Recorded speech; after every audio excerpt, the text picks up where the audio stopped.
Hello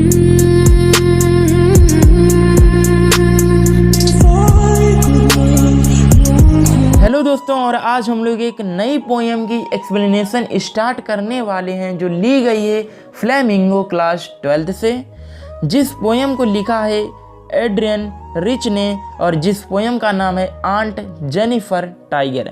बहुत ही प्यारी सी poem है और इस पोएम में मेनली फोकस किया गया है उस सोसाइटी के बारे में जहाँ पर मेन डोमिनेंट है और यह बताया जाता है कि किस प्रकार एक वुमेन को दबा दिया जाता है उसकी रिस्पॉन्सिबिलिटीज से। तो स्टार्टिंग के पोएम में यह बताया जाता है कि जो आंट जेनिफर हैं वह पर्दे पर एक टाइगर को बुन रही हैं, एक टाइगर को बना रही हैं। Aunt Jennifer tiger prance across a screen. जो आंट जेनिफर का टाइगर है वह पर्दे पर उछल कूद कर रहा है। आंट जेनिफर ने उस टाइगर को कुछ इस प्रकार से बनाया है पर्दे पर कि वह ऐसा लगता है मानो वह पर्दे पर उछल कूद कर रहा है। Bright topaz denizens of a world of A green. वह चमकीला सा निवासी है उस ग्रीन वर्ल्ड का, जो यहाँ का है एक ग्रीन वर्ल्ड का निवासी। ग्रीन वर्ल्ड का मतलब उस जंगल का निवासी है। टॉपेज का मतलब होता है जो कलर होता है टाइगर का, उसी को हम लोग टॉपेज बोलते हैं। They do not fear the man beneath the tree. और वह बिल्कुल भी नहीं डरता है उस आदमी से जो पेड़ के नीचे बैठा हुआ है। मतलब टाइगर बहुत ही ज़्यादा बहादुर है, आत्मविश्वास से भरा हुआ है कि वह बिल्कुल भी नहीं डरता है उस आदमी से जो पेड़ के नीचे बैठा हुआ है। मतलब कि आंट जेनिफर ने जरूर ही उस पर्दे पर एक आदमी भी बनाया होगा जो पेड़ के नीचे बैठा हुआ होगा, जिससे टाइगर बिल्कुल भी नहीं डर रहा है। They pace in sleek chivalric certainty. और वह बहादुरी के साथ निरंतरता के साथ आगे बढ़ता चला जाता है। सर्टेनिटी का मतलब निरंतरता और किलवेरिक का मतलब बहादुरी के साथ में, और वह निरंतरता के साथ में एक साथ बिना रुके हुए बढ़ता जाता है, चलता जाता है। मतलब पहले पैराग्राफ में हमको पॉजिटिव एनर्जी दिखाई गई है जो आंट जेनिफर के टाइगर के द्वारा, मतलब आंट जेनिफर ने जिस टाइगर को बनाया है वह टाइगर बहुत ज़्यादा बहादुर है और चमकीला है और उस ग्रीन वर्ल्ड का निवासी है।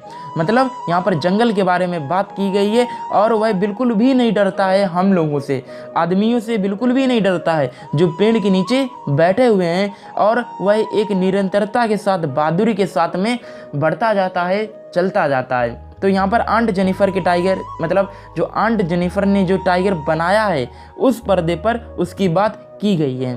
तो सेकंड पैराग्राफ में aunt Jennifer's finger fluttering through her bull.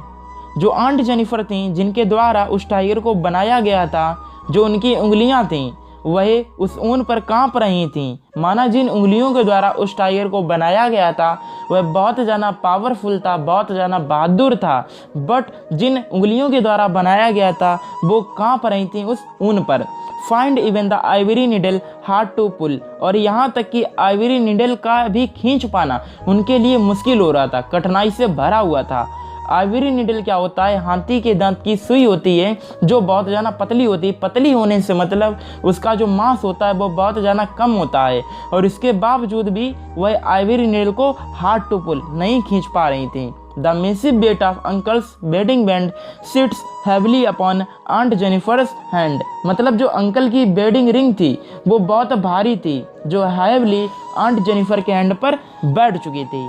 अगर हम लोग पूरे स्टेंजा की बात करें तो यहाँ पर आंट जेनिफर की शादी के बाद की कंडीशन को बताया जा रहा है कि अब उनके बेडिंग बैंड की जो वेट है वो इतना ज़्यादा बढ़ चुका है, उनके पास इतनी ज़्यादा रिस्पॉन्सिबिलिटीज़ हैं कि अब वह उसके कारण दब चुकी हैं। Sits heavily upon aunt Jennifer's hand. जो उनके कारण वह दब गई हैं। उनकी किसके कारण दब गई? इतनी ज़्यादा रिस्पॉन्सिबिलिटीज़ के कारण। उनका वेट है जो रिस्पॉन्सिबिलिटीज़ का वो इतना बढ़ चुका है कि अब वह एक आइवरी निडल को भी सही से नहीं निकाल पा रही हैं। और यही कारण है कि उनकी जो उंगलियां हैं वो भी फ्लटरिंग कर रही हैं, वो भी कांप रही हैं जब वह चीते को बुन रही होती हैं, जब वो टाइगर को बना रही होती हैं।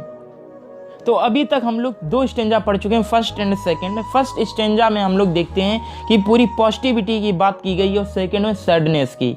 आंट जेनिफर फर्स्ट स्टेंजा में आंट जेनिफर ने जो टाइगर बनाया है उसकी बहादुरी की बात की जा रही है। मतलब जो आंट जेनिफर काम कर रही हैं वो बहुत ज़्यादा बहादुरी से भरा हुआ है जो कोई नहीं कर सकता। बट सेकंड स्टेंजा में यह बताया जाता है कि जो आंट जेनिफर की जो कंडीशन है वो बहुत ज़्यादा ख़राब है उनकी शादी के बाद। अब हम लोग देखेंगे थर्ड स्टेंजा को। When aunt is dead, her terrified hand will lie still ringed with ordeal she was mastered by। जब आंट जेनिफर मर जाएंगी तो जो उनके घबराते हुए हाथ थे वो कहीं ना कहीं अग्नि परीक्षाओं को ही झेल रही होंगी जिसमें वो मास्टर्ड थी। मतलब उनके मरने के बाद भी उन्हें उनकी अग्नि परीक्षाओं के लिए याद किया जाएगा। मतलब जो उन्होंने काम किए थे सिर्फ उन्हीं के लिए उनको याद किया जाएगा। बट उनकी जो कंडीशन थी उनको कोई नहीं देखता, सिर्फ उनके जो काम किए गए जिसमें वे मास्टर थी सिर्फ उन्हीं के लिए उनको याद किया जाएगा। The tigers in the panel that she made will go on prancing proud and afraid. लेकिन जो उन्होंने जो टाइगर बनाया था वो अभी भी उसी प्राउड के साथ, उसी घमंड के साथ, बिना किसी हिचकिचाहट के साथ कूदता रहेगा और भागता रहेगा। मतलब थर्ड स्टेंजा में यह बताया जाता है कि जब वह मर जाएंगी तो क्या होगा, उन्हें उनके काम के लिए याद किया जाएगा, ना कि उनकी कंडीशन के कारण। और उनकी जो मरने के बाद भी वह उन अग्नि परीक्षाओं को ही झेल रही होंगी। बट जो वह काम करके चली गई हैं वह उनका काम हमेशा प्रांसिंग प्राउड एंड अनअफ्रेड वाला होगा।